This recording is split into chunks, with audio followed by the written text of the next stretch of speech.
Thank you for stopping by to check out our latest video. Please give the video a thumbs up and be sure to subscribe. Okay, let's jump right in. Let us not kid ourselves. Between Sony and Microsoft, only one of them wants to keep our infatuation for video game consoles alive and burning. No surprise that it is the company that has been applying us with juicy single-player gaming extravaganzas with production budgets that make even James Cameron blush. I almost feel bad for Microsoft whenever someone compares the numbers of the PlayStation 4s sold to the number of Xbox Ones sold. But then I remember we are talking about corporations that rake in billions in profit every year across a range of products and services.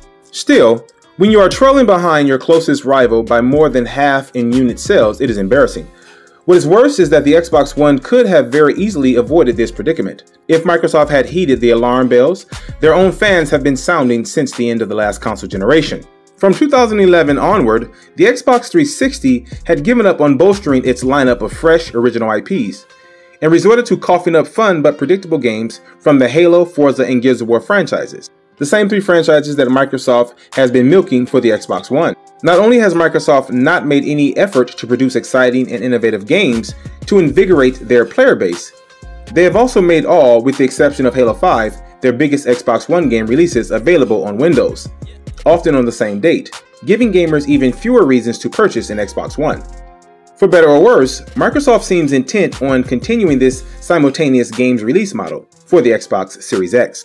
In 2013, while Microsoft was hyping the world up for a new breed of high-fidelity games that could only be done on Xbox One, the PlayStation 3 put its finger to its lips and delivered The Last of Us, a technical and story-driven masterpiece that made everyone question whether there was even a need to enter the next generation. Sony has not looked back. The PlayStation 4 has continued Sony's tradition of delivering hit game after hit game from familiar Sony IPs, God of War, Uncharted 4, The Last of Us Part 2, as well as new IPs such as Until Dawn, Horizon Zero Dawn, Days Gone, and Ghost of Tsushima. Every one of these gems can only be played on the PlayStation 4, as of July 2020, of course. Is it any wonder that the latest IGN poll shows that gamers are overwhelmingly more stoked about purchasing the PlayStation 5 than the Xbox Series X?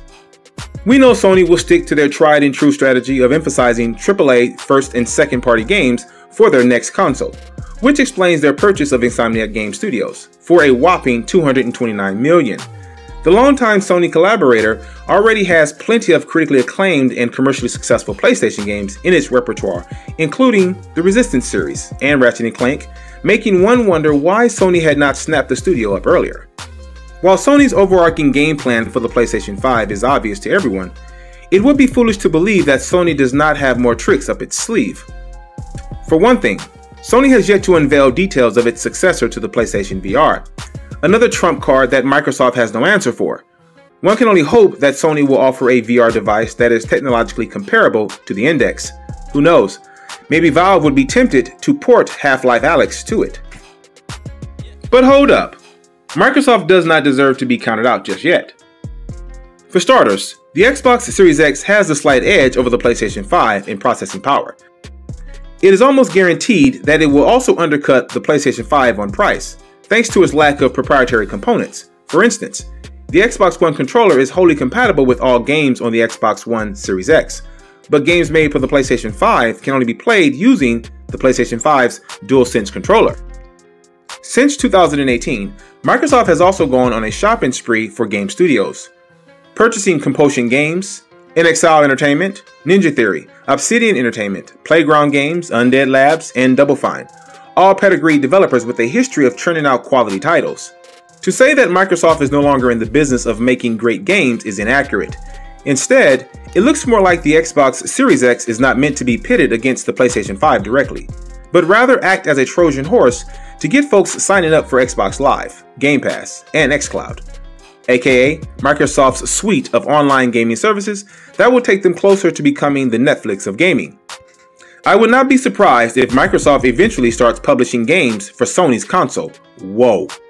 Since that will play into their strategy of owning a greater share of the online entertainment marketplace.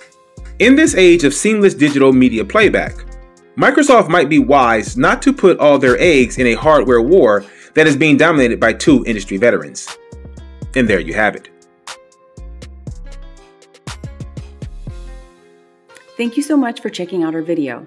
If you enjoyed the video, please give us a like and be sure to subscribe, and also hit that notification button to be updated on our latest videos.